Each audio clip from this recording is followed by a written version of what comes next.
If TV is generally not as good as movies, and games based on movies are generally terrible, what does that tell you about games based on TV? Whoa! Welcome to WatchMojo.com, and today we'll be counting down our picks for the top 10 worst games based off TV shows. I rang the alarms, calling in the abomination. Since there are so many horrible rush jobs out there, we decided to rule out smartphone and handheld games, since a lot of those titles were clearly released on brand name only, and even talking about them would be incredibly boring.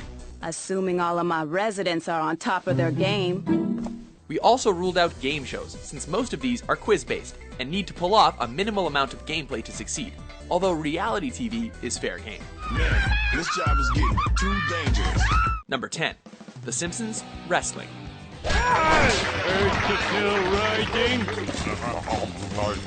Never shy of dipping into various video game genres, this title sees our Springfieldians pitted against each other in a wrestling ring.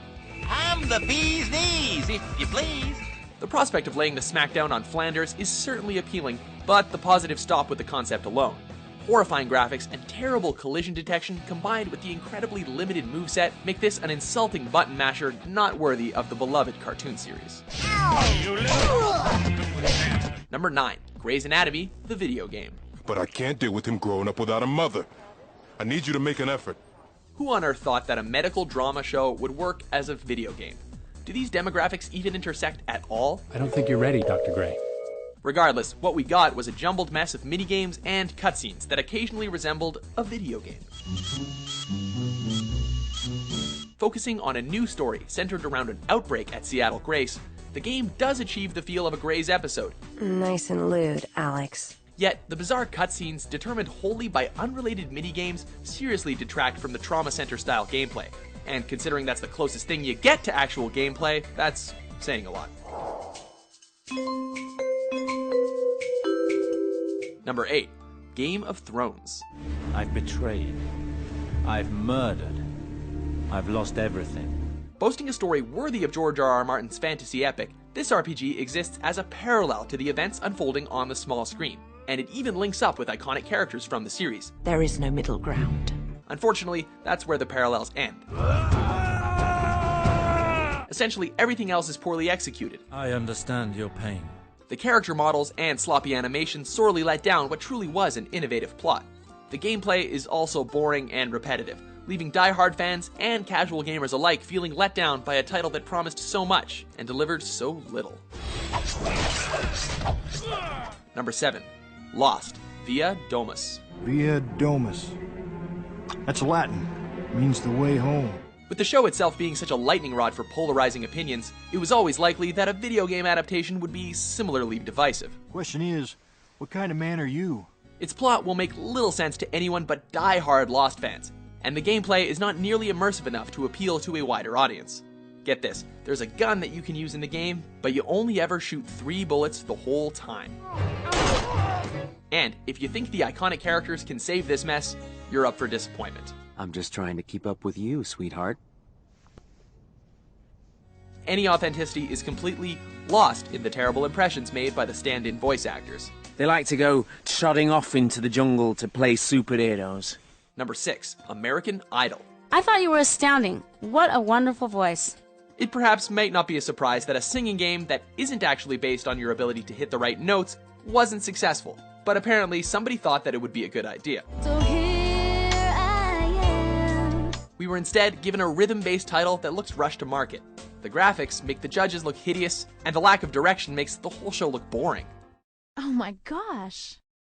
This was a shameless cash-in on the immense popularity of the show, and it resembles a humiliating audition more than anything else. The guys can't decide, so, Number 5. Home Improvement, Power Tool Pursuit.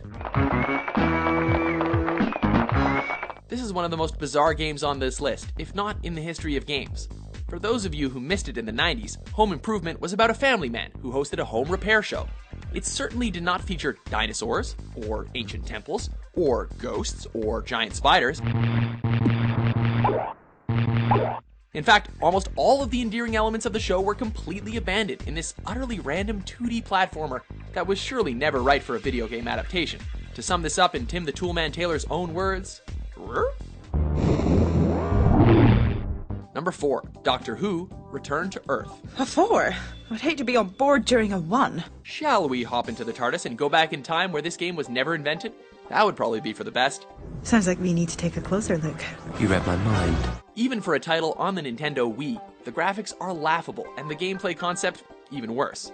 The controls were clunky, progress was slow and annoying, and the game even breaks the show's lore by giving Amy a sonic screwdriver. Ha! Sorted!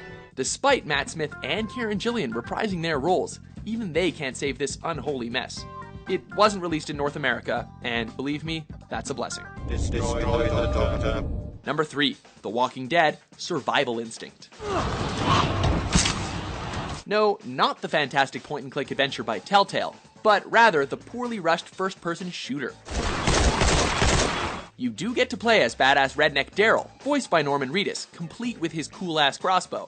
But the Walker AI is so absurdly stupid, even for zombies, as they seem to care more about attacking chain-link fences, and can be avoided entirely by standing on a car, jumping over a barricade, or simply sprinting by them. Melee combat isn't any better, as the zombies go down without any effort. But fear not, because this game is mercifully short. Quit your bellyache and you're giving me a headache, son. Number 2, Pimp My Ride. I don't even know where to start with this one. What could have maybe been a cool racer with endless opportunities for customization, somewhere along the line was turned into a car crash of different genres where boring free roaming and minigames attempt to create a Frankenstein monster that in some form represents MTV's hit show. Marcia, all I can say is I hope this thing runs well enough to drive to the hospital. The ghostwriting segments are as ludicrous as they are boring, and the actual pimping mechanics are nothing more than dull button prompts. And that leaves Exhibit's admittedly decent voiceover as the only saving grace for a game based in Pimp City. You have a long career here in Pimp City. Before we unveil our top pick, here are a few honorable, or in this case, dishonorable mentions. They're all dead, sir. What's going on here? It's the ship's original crew. They must have been killed when the ship was taken over.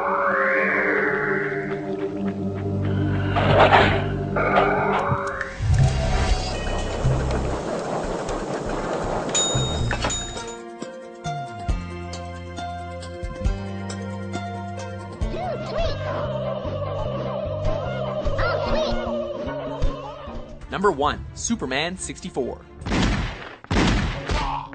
What else could have topped this list than a game that made our worst games of all time list? Based on the series Superman: The New Adventures, the level design is minimalist to say the least. The graphics are a little more than blocks of color, and the game's challenges are monotonous. Then there's no time to waste. Said challenges mostly involve guiding Supes through floating rings that criminal mastermind Lex Luthor has set out as a challenge because? But the real challenge here is dealing with the innumerable, often hilarious, game-breaking bugs. Do you agree with our list? I have second thoughts about this one. With so many video game tie-ins making a mess of their source material, we're bound to have missed something. That a girl. You officially been pimped. For more top 10s published daily, be sure to subscribe to WatchMojo.com. I whipped you and made you scream.